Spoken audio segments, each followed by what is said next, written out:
Hello, YouTubers and tech lovers out there. Kshitish Kumar again here from Horizon Tech for You.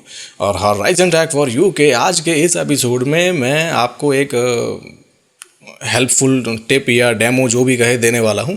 बहुत सारे दिनों से बहुत सारे यूज़र्स रिक्वेस्ट कर रहे हैं कि सर हमें विंडोज़ को UEFI मोड में इंस्टॉल करना है, तो वो कैसे करें बताइए, हमें डेमो दीजिए। लेकिन मुझे नहीं लगता कि मुझे इस पे डेमो देने की ज़रूरत है। बिल्कुल इजी है, मैं आपको समझा देता हूँ। आप खुद भी थोड़ा सा एफर्ट कीजिए और इसे कीजिए। इसके लिए मुझे प्रॉपर एक डेमो बनाना पड़े और विंडोज़ 10 का अभी जो मेरा सिस्टम रनिंग है विंडोज़ 8.1 पे, उस पर विंडोज़ 10 इंस्टॉल करके UEFI मोड में आपको दिखाना पड़े, तो ये थोड़ा सा लंबा प्रोसेस हो जाएगा मेरे लिए। इसलिए मैंने सोचा कि मैं इस पर एक वीडियो बना के आपको समझा देता हूँ कि आपको क्या क्या करना है।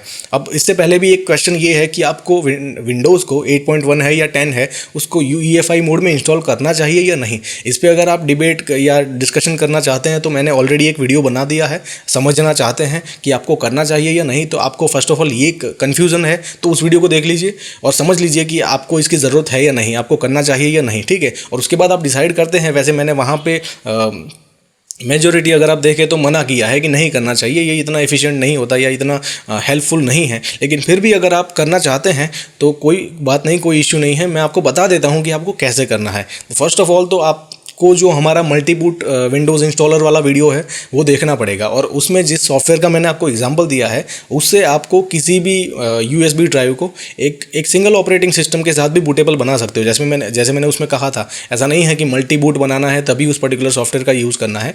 आप मल्टी बूट भी बना सकते हो, लेकिन अगर आपको जैसे विंडोज़ 10 को UEFI में इंस्टॉल करना है तो आपके पास विंडोज़ 10 की इमेज होनी चाहिए, एक USB ड्राइव होनी चाहिए, और वो सॉफ्टवेयर तो फ्री है, वहाँ से आप डाउनलोड करोगे, इंस्टॉल करोगे, और जैसे ही ओपन करोगे आपको एक सिंगल विंडोज़ 10 के लिए USB बनानी है, जैसे मैंने उस पर्टिकुलर मेथड में दिखाया है। FAT32 है और वो सारे कस्टम नेम प्रोवाइड करके, ठीक है। वो बिल्कुल सिंपल है, यहाँ पे डेमो देने की कोई ज़रूरत मुझे नहीं लगती है। मुझे नहीं लगता कि हमारी चैनल के जो सब्सक्राइबर्स हैं वो इतने डम है कि मुझे हर एक छोटी से छोटी चीज़ भी करके दिखानी पड़े, ठीक है। मैं समझा देता हूँ, आपको समझ लीजिए। तो उस पर्टिकुलर वीडियो में जैसे दिखाया मैंने, आपको एक बूटेबल बनानी है, उसके बाद बायोस में जाना है और आपका जो बूट मेनू है या बूट ऑप्शन है उसको वहाँ से जो बूट का जो टाइप है, बूट लोडर है, उसको जो भी वहाँ पे नेम होगा वो देखना है। वहाँ पे लेगेसी होगा, लेगेसी को छोड़ के आपको UEFI करना है, ठीक है। उसके बाद सिस्टम को रिस्टार्ट करना है और फिर से बूट मेनू में जाना है, यानी कि F11 या ऐसे जो भी की कॉम्बिनेशन है आपके सिस्टम का, आपके बायोस का।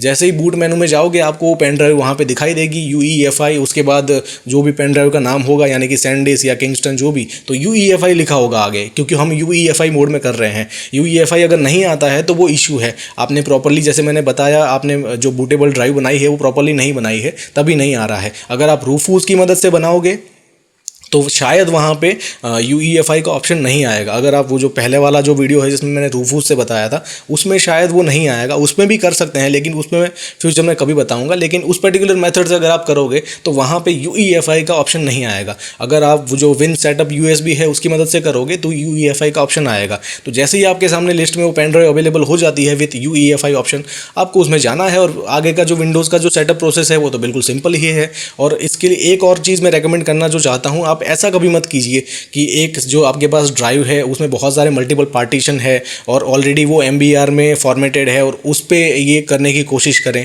ऐसा बिल्कुल मत कीजिए। आपको एक बिल्कुल ब्लैंक पार्टीशन चूज़ करना है। जैसे SSD की बात करें तो SSD 128 GB की है आपके पास, तो वहाँ पे डिलीट करके पार्टीशन बिल्कुल अनएलोकेटेड स्पेस होना चाहिए, जीरो पार्टीशन, ठीक है। तो अनएलोकेटेड स्पेस होगा, उसके बाद उसको सिलेक्ट करोगे, नेक्स्ट करोगे, तो वो अपने आप जो सारे पार्टीशन करने हैं उसको UEFI के लिए जितने भी पार्टीशन बनाने होते हैं और आगे का जो प्रोसेस है वो सेटअप अपने आप कर लेगा। लेकिन अगर वो MBR होगा वहाँ पे ऑलरेडी प्री डिफाइंड पहले का फॉर्मेट किया हुआ या पहले के कोई ऑपरेटिंग सिस्टम इंस्टॉल है, तो वहाँ पे आपको शायद प्रॉब्लम आएगी, MBR टू GPT कन्वर्ट करने के लिए कहेगा और बहुत सारी परेशानियाँ हो सकती है। तो बिल्कुल ब्लैंक स्पेस रखिए, अनएलोकेटेड स्पेस, और उसके बाद आगे बढ़िए। और आगे का जो सेटअप का प्रोसेस है वो तो आपको पता ही है, बरसों से कर रहे हो। सो आई होप कि इस वीडियो में मैंने आपको जो भी समझाया आपको सब कुछ सही से समझ में आ गया होगा।